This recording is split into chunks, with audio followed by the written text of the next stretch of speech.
वालेकुम अस्सलाम दोस्तों की हाल है ठीक ठाक उम्मीद करना तुम ठीक ठाक है पैप आए ने ते असीं इत्थे लगे लान वेखदे तुसीं नाल बंदे खलोते ने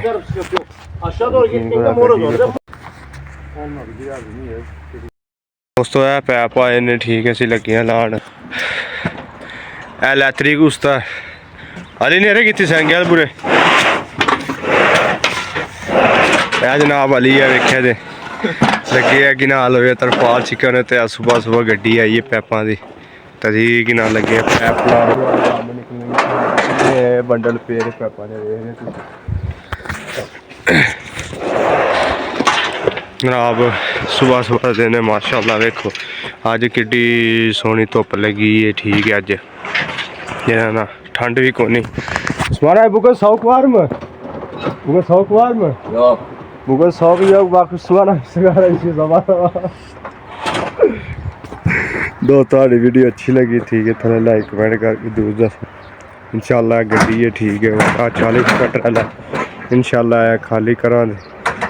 थोड़ा कमेंट जरूर दसना कितनी देर च खाली हो जाएगी चेक कर मादे में अपनी मुशे काफी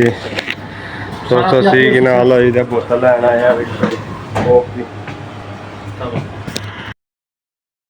दोस्तों जी वैसे तुहानू पहला वीडियो च आया असीं लगे हैं पैप लान ठीक है तो सुबह सुबह ही दुकान तो लिया के पी ली है बोतल मालक उत्तू आ गया तो उन्हें वो भैन कुआली की यकीन करो छड्ड के उन्हें कुड़ी आखदे पुत्रो घंटा डेढ़ होया तुहानू कम्म करदियां ते तुसीं बोतलां पीनियां शुरू कर दित्तियां ने तो वावा ने उन्हें साडी लत्थी लाई की ठीक है दसी उन्हें सानू टोर दित्ता उन्हें आख्या जाओ तुसीं जाके ना